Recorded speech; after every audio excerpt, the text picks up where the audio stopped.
Não sei se eu não atrapalho o slide. Acho que dá. É? Acho que aqui é até melhor, viu? Porque tem mais espaço para da mesa. Aí eu trago esse aqui para cá. É?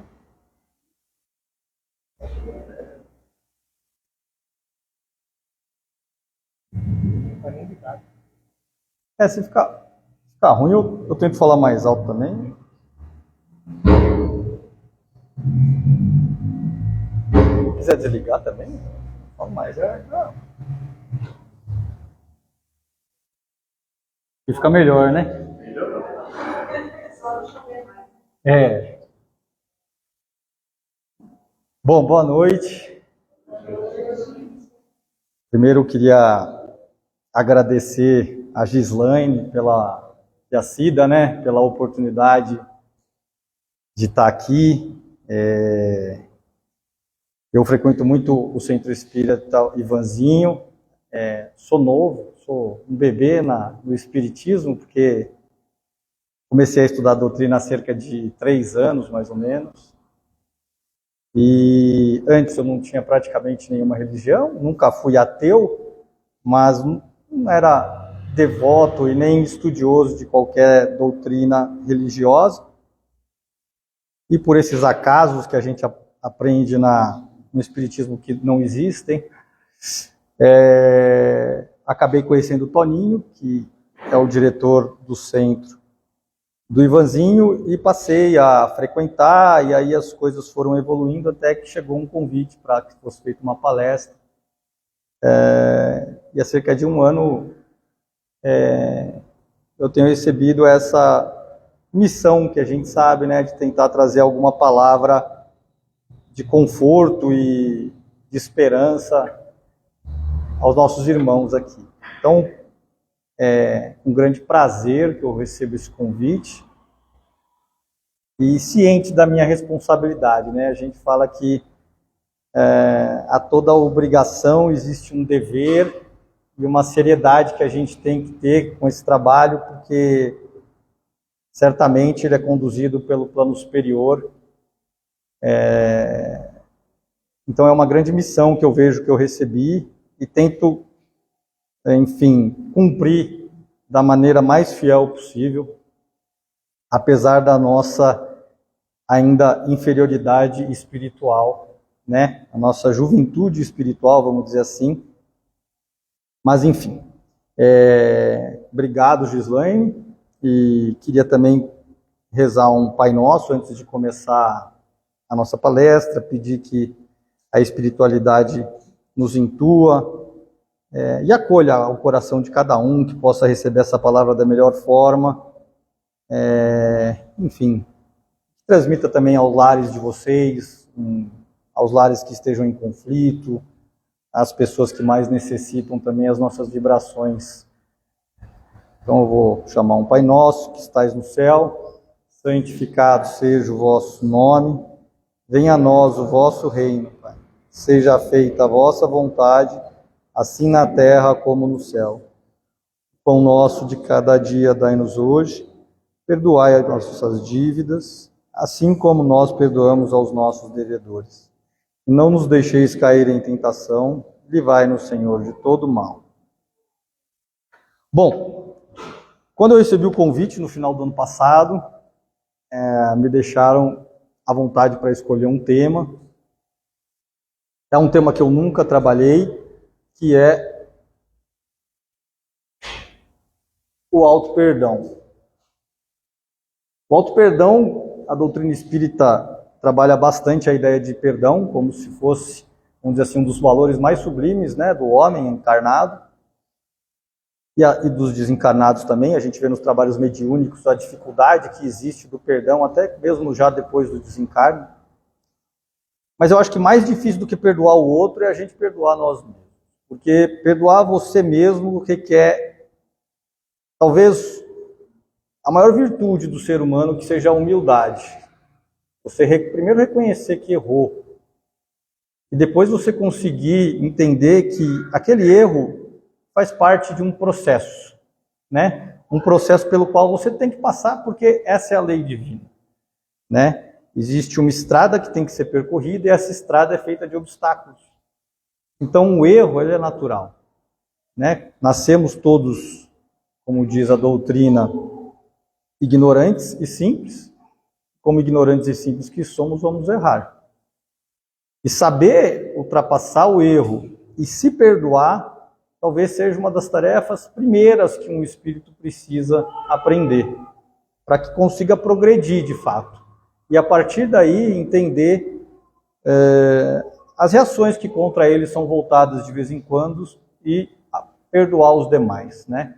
Eu nunca acreditei em perdão aos demais se não existe o perdão a si próprio. Porque a gente só consegue amar o próximo se a gente ama primeiro a nós mesmos, né? Foi o que Cristo falou, que devemos amar a Deus sobre todas as coisas e ao próximo como a nós mesmos. Então, se não nos amamos, não nos perdoamos, não temos como amar um terceiro. Eu vejo dessa forma. E eu vou começar minha palestra com a reflexão do auto-perdão naquilo que eu entendo que são as principais ideias do Espiritismo e que até dentro daquela ideia de fé raciocinada, me chamaram a atenção e acho que trazem essas pessoas que refletem sobre o Espiritismo para a nossa doutrina, né? Que é a ideia de imortalidade da alma, a ideia de progresso em reencarnação e de livre-arbítrio. Eu tomei esses três temas de forma aleatória, óbvio que tem valores outros que são trabalhados na doutrina espírita, mas entendi que dentro da ideia de auto-perdão são as ideias principais que podem trazer uma junção aí de refletir uma coisa com outra e chegar a alguma conclusão. Como eu disse, eu sou novo na doutrina espírita, o que eu falo aqui não tem a mínima tentativa de ser um ensinamento, mas mais uma reflexão mesmo que eu queria trazer com vocês e até para que todo mundo possa aprimorar os estudos e talvez se interessar em estudar mais o assunto, né? Então, a ideia de imortalidade da alma, a primeira ideia da imortalidade da alma, uma alma imortal, ela tem um primeiro momento de criação. E na pergunta 133 do Livro dos Espíritos, em resposta a uma pergunta de Kardec, o Espírito da Verdade fala: todos são criados simples e ignorantes, e se instruem através das lutas e atribulações da vida corporal.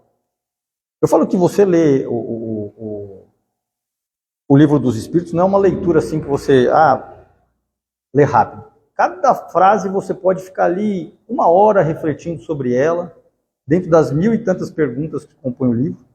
E essa é uma delas, né? Você veja só. Somos criados simples e ignorantes.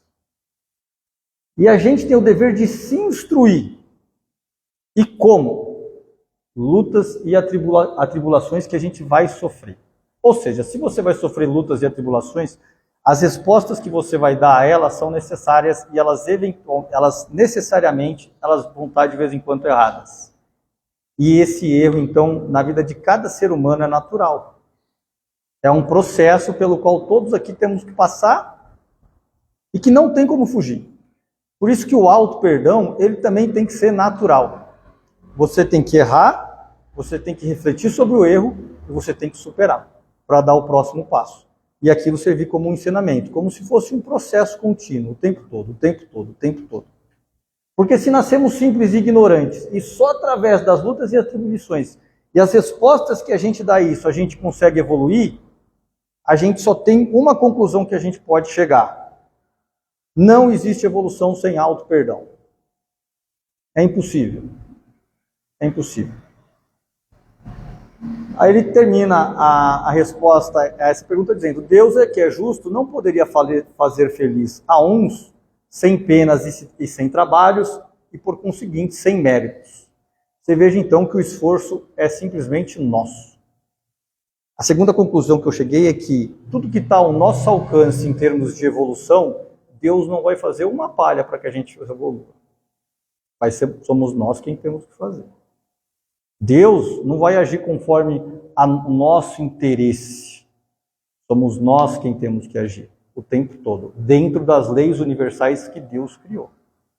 Então, esse esforço é de cada um ao seu tempo. Essa ideia de imortalidade da alma, o mais curioso dela, que eu acho, é que quando a gente fala ao seu tempo, não existe um limite. Isso que é o bonito da doutrina espírita.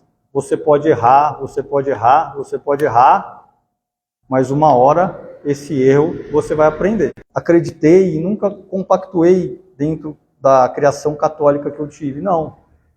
Você vai errar, você vai sofrer com aquele erro pelas suas escolhas, mas você vai sempre ter a misericórdia divina de ultrapassá-lo. Por quê? Porque você está condenado à perfeição. É isso que Deus fala na nossa doutrina que acreditamos. Então, essa ideia do auto-perdão, ele tem muito a ver com essa ideia de você é um ser eterno. Então, você tem que ultrapassar esses obstáculos que você mesmo cria dentro da sua consciência. Refletir sobre eles, lógico. Esquecer vai ser difícil. Mas você precisa ultrapassar. Você precisa falar, eu fiz, eu errei, eu prejudiquei alguém, mas eu preciso seguir em frente. E se perdoar nesse sentido, dentro da ideia da imortalidade, é necessário para que esse passo adiante seja dado. Então, vamos imaginar o seguinte, imagine que a gente não tivesse a imortalidade da alma. Ou imagine que a gente tivesse condenado só a uma existência. Se você pecou uma vez, você já acabou com a sua existência. Você já está condenado eternamente às trevas que falam por aí, ou coisa do gênero. Mas não é isso que prega o Evangelho. O Evangelho sempre pregou o perdão. O Evangelho sempre pregou que você pode perdoar 70 vezes 7 a você mesmo. Então, o erro, a partir daí, da ideia de imortalidade da alma, ele é algo que você vai ter que conviver e superar. Inevitavelmente. A segunda ideia que eu associei o auto-perdão é a teoria do progresso mediante as reencarnações. Né? A gente tem uma existência corpórea, a gente faz os erros, estamos aqui as provas e expiações, que é um mundo ainda primitivo. Erramos, sentimos culpa, nos arrependemos e retornamos para as novas experiências a partir desse arrependimento. Em geral, as reencarnações, pelo que nos é dito na doutrina, elas acontecem dessa forma, tirando aquelas reencarnações obrigatórias de pessoas que estão muito debilitadas. Mas, em geral, é dessa forma que se faz. Ou seja, existe um planejamento dentro da espiritualidade para a próxima reencarnação, diante de tudo que você errou na encarnação anterior. E o mais curioso disso, que a doutrina fala, é o seguinte, cada um aqui que está hoje sentado, está no seu máximo, porque ninguém regride. Então, se você está aqui hoje, você atingiu o máximo da sua evolução espiritual. E você só tende a melhorar. Você pode estacionar nessa reencarnação, mas você só tende a melhorar. Os erros que você cometeu aqui hoje, você pode resolver nessa própria encarnação ou deixar para a próxima. Mas, inevitavelmente, ele vai ter que ser enfrentado. Seja numa próxima ou seja nessa. A opção vai ser sua. Esse confronto com o próprio erro vai ser sempre seu. E Deus vai poder te iluminar para que você enfrente isso da melhor forma possível. Mas Ele não vai resolver por você. E essa independência, do ser humano é a coisa mais bonita que o ser humano pode ter. Porque ele só adquire a perfeição através dos próprios méritos. Quantas reencarnações forem necessárias. Eu não sei se vocês já chegaram a ver uma palestra do Divaldo. Eu gosto muito das palestras do Divaldo. Porque o Divaldo, ele tem uma oratória bonita, primeiro, né? E um português diferenciado. E o Divaldo, ele fala com muita emoção nos finais da palestra dele. Parece que ele está realmente intuído, ou iluminado, ou, enfim, aquela mensagem parece que vem de cima mesmo. Em uma das palestras deles, ele estava comentando do dia que ele perdeu a irmã dele. Divaldo, em 1939, ele recebeu um telegrama, a família dele, ele era pequeno, um telegrama falando que a irmã dele tinha se suicidado em Ilhéus por um problema familiar com o marido, e esse telegrama chegou à mãe dele. E a mãe dele recebeu aquilo e, como qualquer mãe, se desesperou. E foi à igreja, ela era extremamente católica, e pediu ao padre que rezasse uma missa pela filha dele.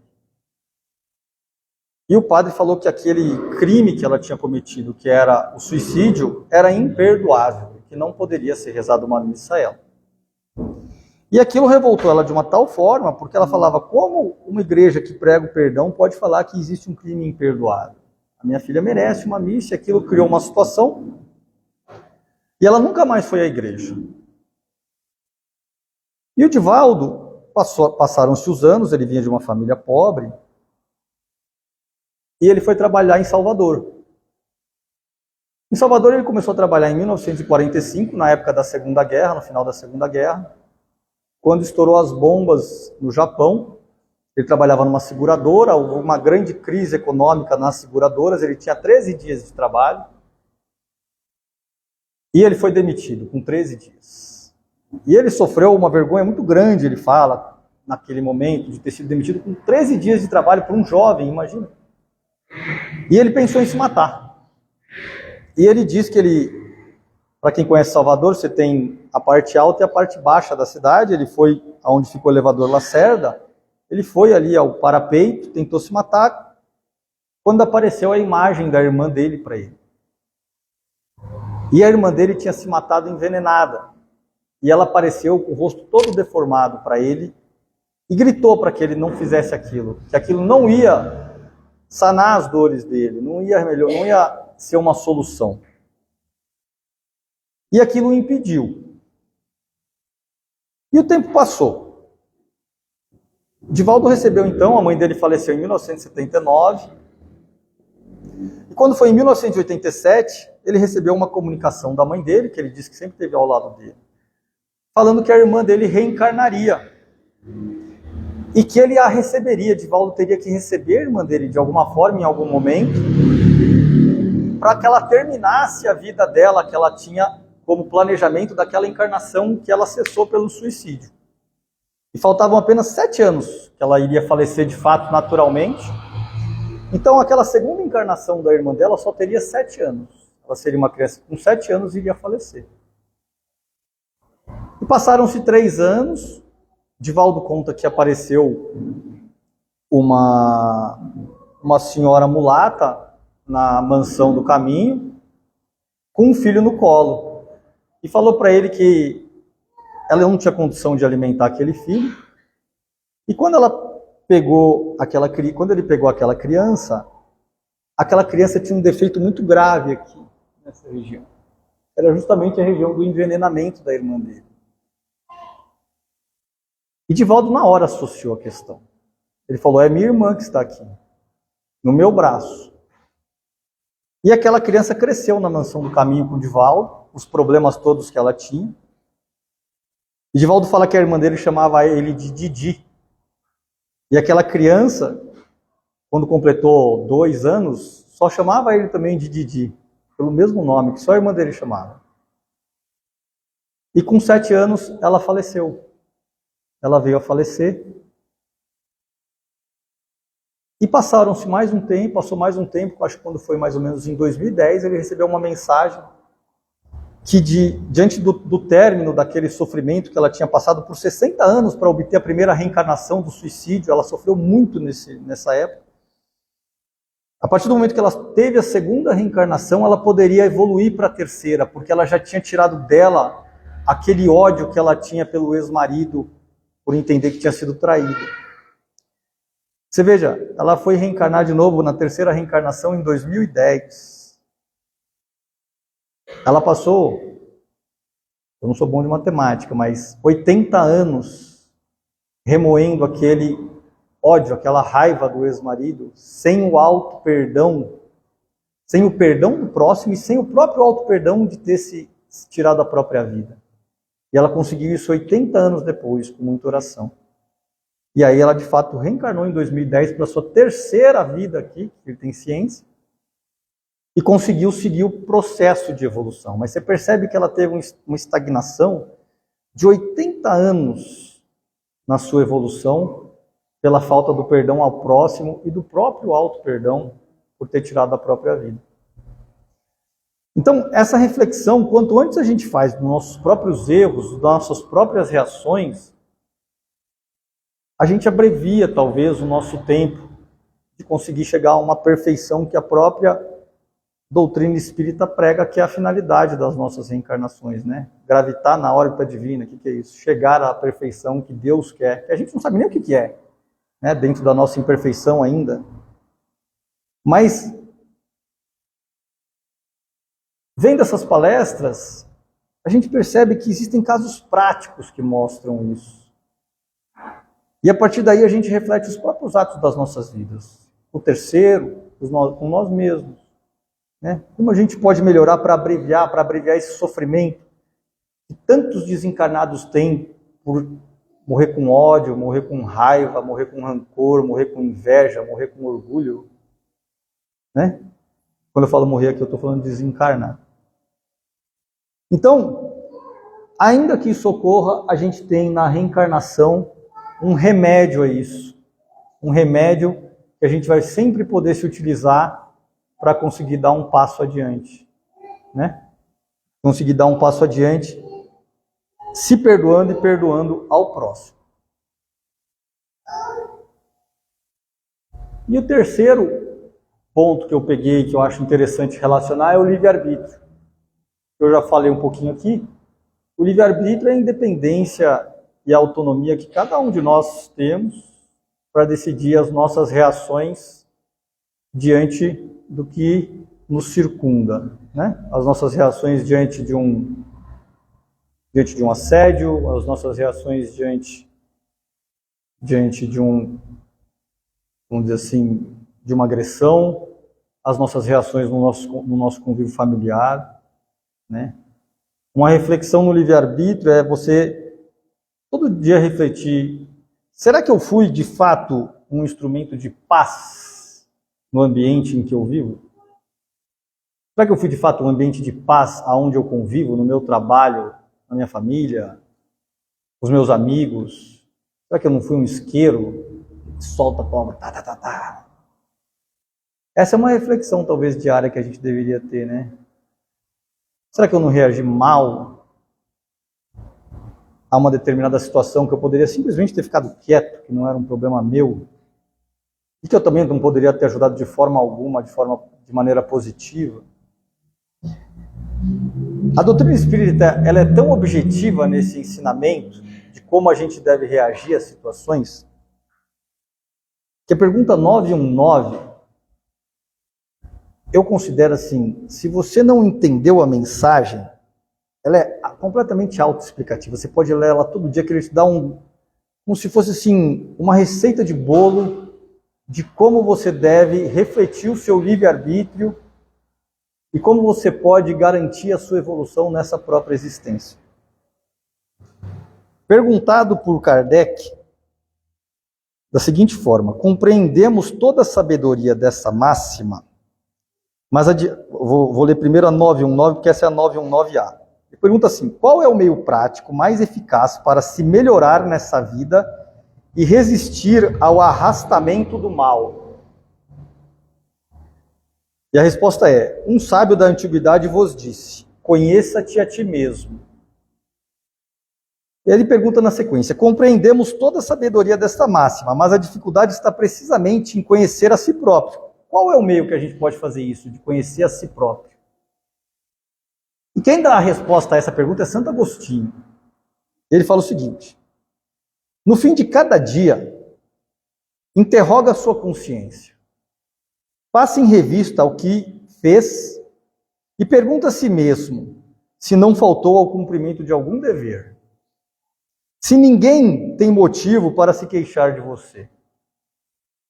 Foi assim que cheguei a me conhecer e a ver que em mim necessitava de reforma. Você percebe que ele não nega que ele errava, né? A negação do erro, ela simplesmente obstaculariza qualquer tipo de evolução sua. A primeira coisa que ele fazia era: reflito e reconheço que errei e me perdoo. Nesse exato momento eu me perdoo já para o dia seguinte. Aquele que todas as noites lembrasse todas as ações do dia e se perguntasse o que fez de bom ou de mal, pedindo a Deus e ao seu anjo guardião que os esclarecesse, adquiriria uma grande força para se aperfeiçoar, porque acreditai-me, Deus o assistirá. Você percebe que a resposta é muito clara. Você tem um instrumento diário, todo dia, à noite, para conseguir evoluir. Tome em revista os seus atos. E a pergunta tem que ser muito objetiva, ela não tem que ter uma reflexão. Ah, mas eu fiz isso porque a pessoa fez isso. Ah, mas eu fiz isso porque aquele fez. Não. É sim ou não? Foi correta a minha atitude? Se eu estivesse no lugar do outro, foi correta a minha atitude? Por que eu falei aquilo lá? Não posso ter ofendido aquela pessoa? Por que eu não fiquei quieto? É sim ou não? Refletir diariamente as suas atitudes. Está aqui o remédio. E o remédio é esse para o auto-perdão. Porque cada dia que você não passa em revista as suas atitudes, você deixa que atitudes erradas, elas entrem na sua consciência como corretas. E aquilo se perpetua e vai virando uma bola de neve. E as atitudes erradas só vão se somando e se somando. E você faz da sua reencarnação o que você mesmo colheu. Você vai colher o que você cultivou. A partir do momento que você toma em revista todo santo dia, toda santa noite, com a cabeça no travesseiro, na sua consciência, o que você fez, reflete que aquilo é errado, você está pronto para se auto-perdoar. E para não fazer de novo. Ou se fizer de novo, refletir novamente, falar, nossa, eu sou fraco nesse sentido. Olha aqui a minha fraqueza. Provavelmente eu estou aqui para justamente refletir sobre esse ponto nessa minha reencarnação, porque eu não consigo sair disso. E a partir daquilo se auto-perdoar e buscar sempre a tentativa de fazer o correto, a partir da constatação do incorreto. Santo Agostinho deixa muito claro essa ideia. Ele até fala, olha só, como julgar a si mesmo? Não terá a ilusão do amor próprio que atenua as faltas e as torna desculpáveis? O avaro se julga simplesmente econômico e previdente, o egoísta. O orgulhoso se considera tão somente cheio de dignidade. Tudo isso é muito certo, mas tendes um meio de controle que não vos pode enganar. A sua consciência. Quando estáis indeciso quanto ao valor de uma de vossas ações, perguntai como a qualificaríeis se tivesse sido praticada por outra pessoa. A receita é clara, a receita é objetiva, uma receita de bolo. Está na doutrina espírita. Essa é uma pergunta que eu acho que todas as pessoas deveriam ler. Ela é uma resposta um pouco extensa, é verdade. Mas as pessoas deveriam ler todo dia para refletir sobre ela. Porque às vezes a gente acha que ser espírita já nos torna uma pessoa boa, já nos torna uma pessoa elevada. Eu estou no espiritismo há 3 anos. E a minha esposa está aqui, ela pode falar. A quantidade de bobagem que eu faço todos os dias é inacreditável. Mas essa doutrina, como ela diz, consoladora, ela vem justamente para isso, para falar assim, você é criado simples, ignorante, você está numa evolução, você está numa estrada longa, você vai errar, mas pelo amor de Deus, reflete. Porque se você não refletir, você não vai se perdoar. E você vai continuar praticando os mesmos atos incorretos que você sempre praticou.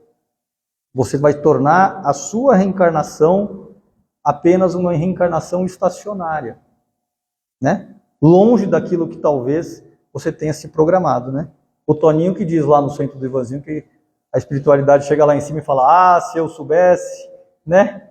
Ele fala pra gente, eu não quero viver isso não, se eu soubesse, se eu soubesse. Não, você sabe, a doutrina está aqui, você acredita nela, você não está aqui nesse centro hoje para ouvir essa palestra numa segunda-feira à toa. Então você tem aqui o material que você pode refletir todo dia dentro das atitudes que você tem autonomia para adotar e transformar essas atitudes para que elas sejam atitudes que tragam paz e entendimento. Quando não for possível, silencia, fica quieto. Você não vai ajudar em nada. Não deixa que o orgulho seja o fator para você reverberar uma palavra. A gente acha na nossa ignorância que a gente tem razão em tudo, né? A gente viu quantas brigas que a gente vê por questões políticas hoje em dia, pelas questões mais imbecis que a gente pode imaginar, desculpa o termo, mas mais mesquinhas, que poderia ser evitada simplesmente pelo silêncio, né? Pessoas que não falam uma palavra de Deus, não falam uma palavra da doutrina, mas que qualquer assunto de pandemia, a política, time de futebol, a pessoa tem a opinião dela, por simples orgulho. E a pessoa vai entrando nesse círculo vicioso de sempre querer dar a opinião dela em tudo, ao invés de refletir para ela mesma, né? A partir daquela situação. E se não puder ajudar e não puder tranquilizar, fica quieto. Né? No nosso ambiente familiar, quantas vezes a gente julga a atitude dos nossos irmãos, dos nossos sobrinhos, dos nossos parentes, da nossa mãe, do nosso pai, e acha que tem o direito, ou que tem a sabedoria de instruir ou falar o que é certo, sendo que a gente está cometendo o mesmo erro, às vezes. Essa é uma reflexão que a gente tem que passar todos os dias no nosso dia a dia. Isso é ensinado dentro da nossa doutrina que a gente acredita. Está lá no livro. Por isso que é muito importante a gente pegar o livro dos Espíritos e o Evangelho todos os dias para tirar uma leitura. Antes do trabalho, né, a gente acorda, é quase reativo. Você acorda e vai ver seu WhatsApp, você vai ver seu Instagram, você vai ver se recebeu uma mensagem, você vai curtir uma foto. Por que você não acorda, fica em silêncio e lê o seu Evangelho 5 minutos do seu dia, só 5 minutos do seu dia? Né? Pede para o seu anjo guardião te proteger, para que você tome boas resoluções. Né? Com base no que você refletiu no dia anterior, pede para que você não cometa o mesmo erro, reconheça o teu erro diariamente. Né? É uma possibilidade. Hoje em dia, no mundo tão corrido que a gente vive, de tanta superficialidade, a gente não consegue ter profundidade em nada, nem na reflexão da própria vida. O que é muito triste. Né? Cada vez pessoas mais superficiais, com opiniões horizontais de tudo e com menos profundidade. Né? Quantas vezes a gente não consegue perceber numa reflexão diária dessa, que às vezes simplesmente o fato de você estar do lado da pessoa, quieto, pode ser um fator de paz, de apoio. Né? Muitas vezes o silêncio é o melhor remédio. Um abraço, um sorriso, um bom humor. Né? O bom humor. Teve um caso que eu conheci de um amigo, ele falava para mim assim: nossa, meu pai é mal-humorado, rapaz. Tudo que eu falo com ele está de mau humor, ele está sempre de mau humor, está sempre de mau humor. Aí eu comentei com ele, isso eu vi até numa palestra do Rossandro, né? Peguei isso do Rossandro, eu falei assim para ele, você lembra quando a gente era moleque que a gente via os Smurfs? Não tinha o Smurf Ranzinza? Era até engraçado, né? Tudo que os Smurfs falavam, o Smurf Ranzinza ficava doido. Perdia as estribeiras. Eu falei assim, quando teu pai tiver tudo que você falar para ele tiver ranzinza, pensa no Smurf Ranzinza. Você vai tirar aquilo lá de letra, não fique irritado. Deixa ele. E aí o pai dele ficava ranzinza com ele começava a dar risada, porque ele lembrava dessa situação. E aí depois ele comentou, ele falou, cara, eu começava a rir, e depois de um tempo até meu pai começou a rir. Porque o bom humor quebra a pessoa. Né? O bom humor, o sorriso, ele quebra alguém, né? Quando alguém vem com 2 pedras na mão e você sorri, aquilo quebra, aquilo desmonta.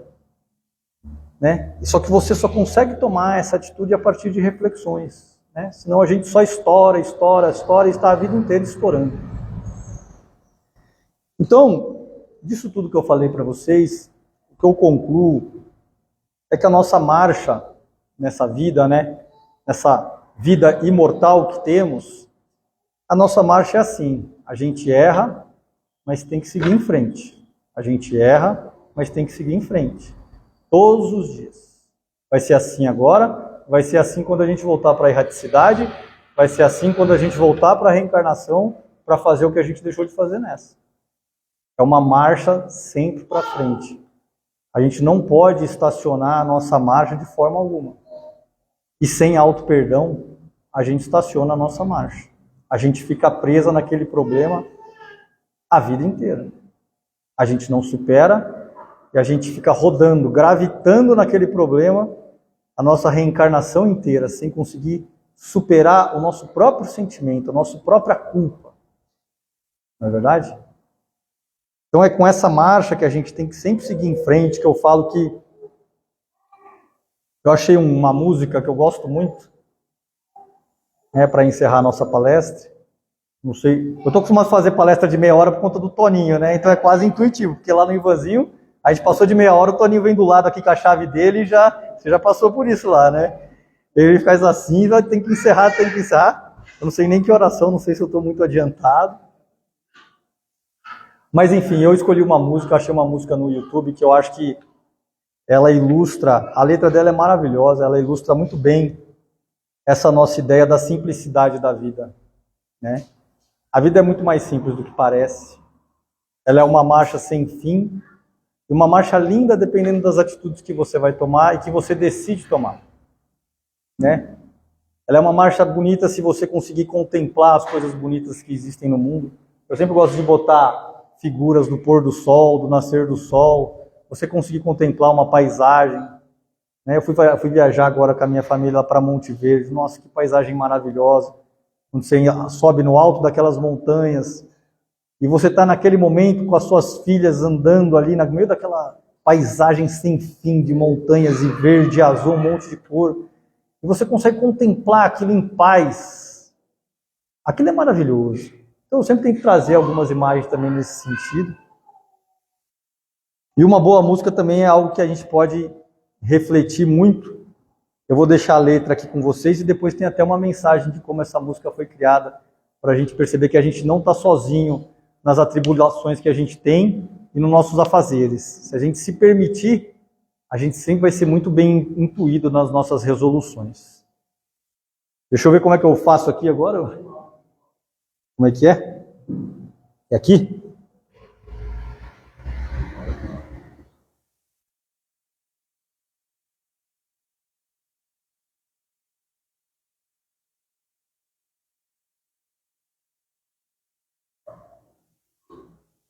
Não sei onde é que eu aumento o som, se necessário.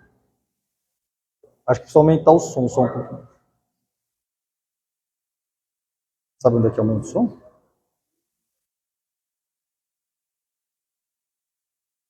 Tá, acho que tá.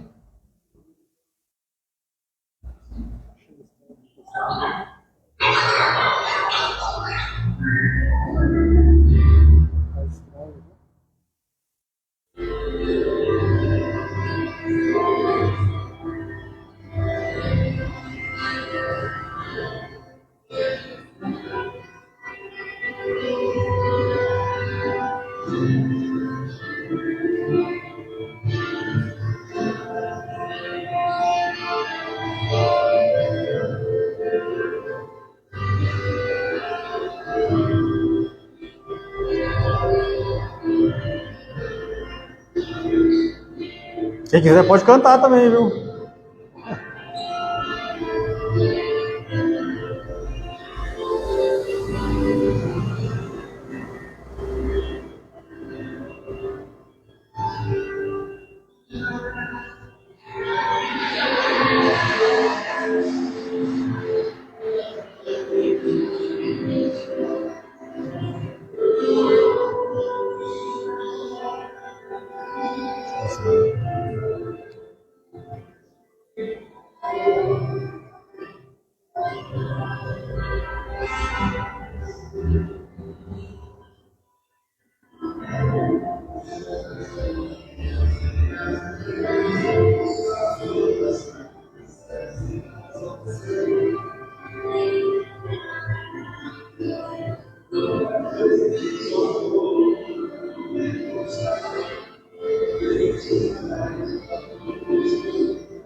Tem conexão?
Deixa eu ver aqui agora, ela faz uma pergunta que é muito interessante, quer ver?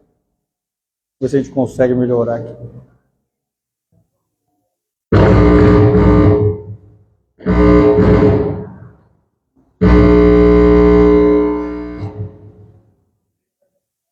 Deixa eu ver se eu consigo. Eu acho que tá muito alto na caixa.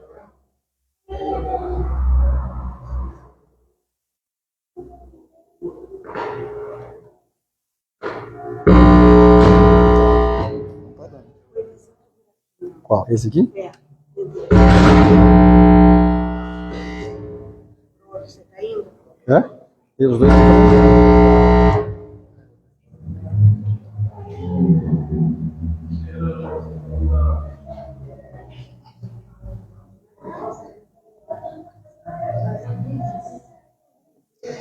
Mas a apresentadora pergunta para ele.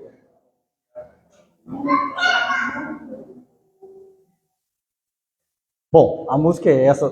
Depois vocês podem pegar a letra, mas ela fala muito disso de que você tem a capacidade de ser feliz com seus próprios atos, né? Você pode caminhar com as próprias pernas, sabendo sempre valorizar a obra divina, né? E o curioso dessa reportagem, depois, é um programa antigo que tinha na Cultura, que chamava Viola Minha Viola. E a apresentadora pergunta pro Almir Sater como é que ele compôs essa música, né? Que é uma letra tão bonita. Aí ele falou, olha, eu não sei nem se ele é espírita, tá? Ele falou, olha, eu estava na casa de um amigo, que é o outro compositor da música, e a gente estava ali esperando o jantar, e tinha um violão com uma corda quebrada lá, e eu comecei a dedilhar aquilo, e a gente começou a montar a letra, e a gente fez essa música em 2 minutos, mas sem nenhuma pretensão.